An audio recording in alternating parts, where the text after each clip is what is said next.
उल्लू दिन में दिखने वाले हैं, नाच ले जाएंगे।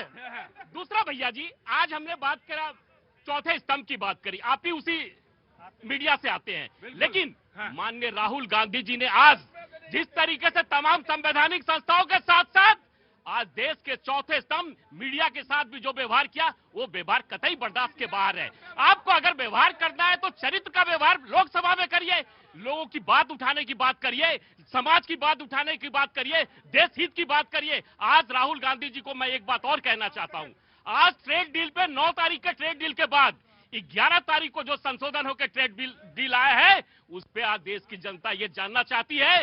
देश की 140 करोड़ आबादी से माननीय राहुल गांधी जी को माफी मांगना होगा, किसानों से, एमएसएमई के लोगों से, विश्वकर्मा के लोगों से और तमाम ऐसे लोगों से जो ये बार बार कह रहे थे कि हिंदुस्तान ने किसान के लोगों के साथ दुर्व्यवहार किया है, लेकिन आज ये सत्य हो चुका कि हिंदुस्तान किसानों के साथ है। जी, वो जो संयुक्त बयान है, संयुक्त बयान पे वो कह रहे हैं कि दालें वो संतरा वाली चली गई क्या, नागपुर वाली गई। अजी, ये अमित भाई आज बता के जाइएगा, उस डील में एक शब्द है एडिशनल एग्रीकल्चर प्रोडक्ट्स।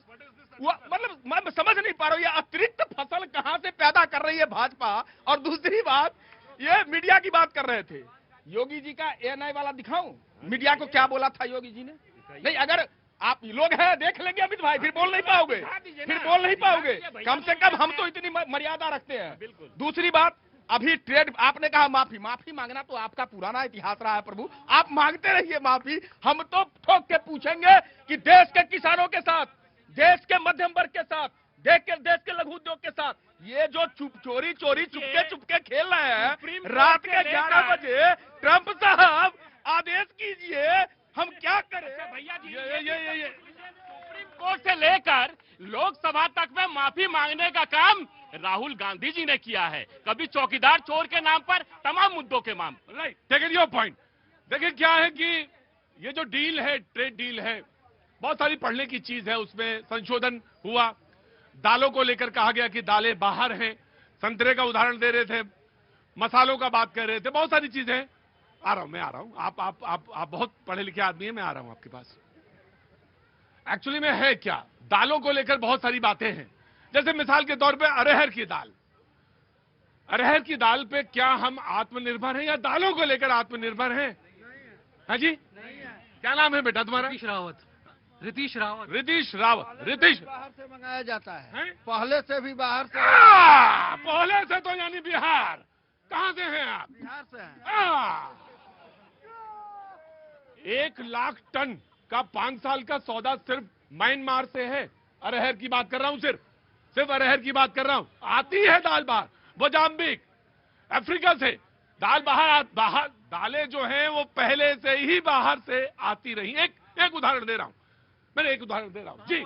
हाँ जी, पाम ऑयल भी है, मलेशिया, बहुत सारी चीजें जो बाहर से पहले से ही आते। Of course you can add palm oil और जो यहाँ से ये सोया ऑयल, इसमें अंतर है भाई साहब, थोड़ा सा यहाँ से सोया का हुआ है, पाम का नहीं हुआ। Of course there is a difference. मैं सिर्फ एक उदाहरण बता रहा हूं, मैं सिर्फ उदाहरण बता रहा था जी। हाँ जी, अरे ये लोग जो बार बार संविधान का हवाला दे रहे हैं, 77 के पहले संविधान को हटाने वाला कौन था? पूछिए इनसे, कांग्रेस वाले से। क्या नाम है आपका? निर्भय कुमार तिवारी। जब नाम है निर्भय है तो फिर क्या पूछिए? पूछने की जरूरत ही नहीं है, जब नाम है निर्भय। जी हाँ, बिहार की बेटी है, बोलेंगी। पूरी जो ये संसदीय प्रक्रिया इस बार के बजट सत्र में हम लोग को देखने को मिल रही है, वो थेथराई की पराकाष्ठा है। कौन सी? थेथराई। अच्छा, थेथराई बिहार में बोला जाता है। और जैसे अभी कांग्रेस और समाजवादी पार्टी थेथराई बतिया करके अपना ये बोल रहे थे कि भाजपा ने ये कहा, तो भाजपा के नीति और नियत पे आप चल रहे हैं क्या? भाजपा ने अगर गाली दी तो आप उसको इक्वल करने के लिए आप भी गाली दे रहे हैं, और आप संसद में इस बात को भी प्रूव कर रहे हैं, और यहाँ पे इस घेरे में भी इसी बात को साबित करना चाह रहे हैं। तो आपकी नीति और नियत क्या भारतीय जनता पार्टी डिसाइड कर रही है? पहले तो ये बात समझ ले। दूसरी बात, राहुल गांधी, अब उनसे तो उनकी तरफ, मैं तो पिछले डिबेट में ही बोल रही थी कि मैं तो, और देश की जनता एक्चुअली में उनको एक नेक्स्ट प्राइम मिनिस्टर मटेरियल के तरफ में तब देखती जब वो अपने आप को वैसे प्रोजेक्ट कर रहे होते। आप मर्यादाहीनता, वो दिसंबर में जो हुआ हो, या जैसे पूरे भारतवर्ष ने, पूरे मीडिया ने देखा कि आप आते हैं दो लोग। रुको, मैं तुम्हें रोकता हूं। अरे तुम ही ये बता दो कि मैं बोल रहा हूं और तुम आओ मेरा हाथ पकड़ लो आगे कि नहीं हम बोलेंगे, इसको क्या कहते हैं? इसको रुकिए, मैं रुकिए, यू हैव टू होल्ड। मैं अगर बोल रहा हूं, मैं ये नहीं, इन्होंने वर्ड यूज किया थेथराई। आपने मीडिया को आपने दिया सबक, सर माथे पे सबक। ऐसा कोई नहीं है कि जो दूध का धुला हो। हमारे लिए है अगर सबक तो है सबक। लेकिन मैं आपसे ये जानना चाहता हूं कि अगर कोई कैमरे के सामने बोल रहा है और आप आए उसका हाथ पकड़ के लेके चले जाएं, हाथ पकड़ ले जबरदस्ती, तो इसको क्या कहते हैं? मैं वो कह रहा हूं कि 12-13 में देश ने देखा है हाउस के अंदर बेल में जो सिलेंडर लेकर के रोड पर नाच रहे थे, हमको तो उस बात पर याद आता है कि वो थेथराई था, हेहराई था। क्या शब्द उसके लिए इस्तेमाल करना चाहिए, बहन बता देगी? देखिए, मैंने सवाल सीधा पूछा था। सवाल सीधा मैंने पूछा कि ये मुझे बताइए कि भैया बोल रहे हैं इनके हाथ में माइक है और ये हम आए इनका हाथ पकड़ के खींच ले। तो लेकिन निबंध जो था वो हमने तैयार किया था गाय पे, तो सिर्फ हम गाय पे बताएंगे। गाय 4 थन होते हैं, चार टांगे होती हैं, 2 सींग होते हैं। मैंने सवाल पूछा फिर, और डायरेक्ट सवाल है कि अगर पार्लियामेंट्री अफेयर मिनिस्टर बोल रहा है, बाहर माइक दे रहा है, बातचीत कर रहा है, और आप पकड़ के छीन भाग गए, रिजिजू साहब भाग गए। मैं वही हम आप पे कैसे भरोसा करें कि जब आप आएंगे तो आप भगाएंगे नहीं और भागेंगे नहीं? जैसे प्रधानमंत्री मैं समझ गया। जैसे ट्रेन पर बोलने से आई गॉट इट। प्रधानमंत्री हर मुद्दे पर भाग जाते हैं, बाद में कहते हैं भाई मैंने तुमसे सवाल पूछा, मैं तो बता रहा हूँ कि तुम्हारे हाथ में माइक नहीं, तुम्हें पकड़ के खींचे। ये आपका अधिकार है। ये योगी जी से पूछिए माइक का मतलब क्या होता है।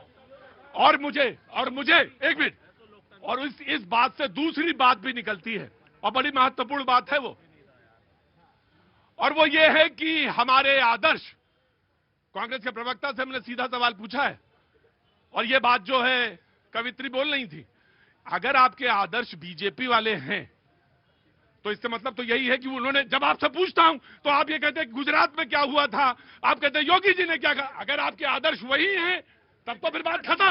फिर तो अरे कंपेरिजन नहीं किया, सवाल पूछा जवाब क्या दिया, सवाल पूछा जवाब क्या दिया, सवाल पूछा जवाब क्या दिया। मैंने घटनाक्रम रखा कि योगी जी मीडिया को कैसे संबोधित। मैंने सवाल क्या रखा था, मैंने सवाल क्या रखा था, और मैंने सवाल क्या कम से कम भाजपा से तो हम नहीं सीखेंगे, ये माफी वीर लोग हैं, हम माफी नहीं मांग सकते भैया। सवाल ये है कि सवाल लोकसभा में ये बजट सेशन चल रहा है, ये क्या हो रहा है? जनता के हितों का बजट में जो ध्यान रखना चाहिए, अपोजिशन की ड्यूटी है वो ये करे। हर टाइम ये वॉकआउट कर जाते हैं, उल जलूल बातें करते हैं। पार्लियामेंट में ये कर क्या रहे हैं? देखिए, मैं एक बात करूं, मैं नहीं सर, मुझे सर, मैं of course I will give you too, लेकिन मुझे एक बात कहनी है। जब राहुल गांधी जी ने डिबेट शुरू की थी, वो डेटा पे बोल रहे थे और डेटा पे वो सवाल बढ़िया सवाल पूछ रहे थे और सवाल रेज कर रहे थे, तो मुझे लग रहा था कि वो सवाल आगे जाके कहीं ना कहीं कैल्बिनेट होंगे और एक बड़ी डिबेट में वो तब्दील होंगे। डेटा इस समय सच में बहुत बड़ी उपलब्धि भी है और बहुत बड़ी एआई को लेकर बहुत सारी वो रीढ़ है, ये बात सच है, एआई की रीढ़ वही है डेटा। तो इसमें मुझे लग रहा था कि कोई सार्थक बहस बनेगी, लेकिन फिर कहां पे हुआ जी। प्रतीक जी, जैसा बाबूजी ने अभी बोला, बाबूजी संसद में बोलने के लिए स्पीकर चाहिए होता है, माइक चाहिए होता है। जब लोकसभा के स्पीकर बोलने वाले लीडर ऑफ अपोजिशन का माइक बंद कर देने को तो कैसे बोलेंगे? दूसरी बात, और दूसरी बात इन्होंने एक बात बताई है, पहली बार इस देश के अंदर स्पीकर के चैम्बर का वीडियो बाहर आया है। सुनिए मेरी बात, किसने किया है? सत्ता पक्ष इतना कमजोर, स्पीकर का देश की आजादी के बाद अगर स्पीकर के चैम्बर का वीडियो बाहर आया हो तो मुझे बता दीजिए, जनता के डोमेन में बता दीजिए। और एक और मैं बड़ी बात करूं, दूसरी बात, जब आपको रिटेलिएट करने लगे, जब आप पूर्व प्रधानमंत्री जी को कोई कहता था देहाती औरत, एक ऐसा प्रधानमंत्री जो सबसे ज्यादा डिग्री इस देश में रखता हो, जिसकी किताबें ऑक्सफोर्ड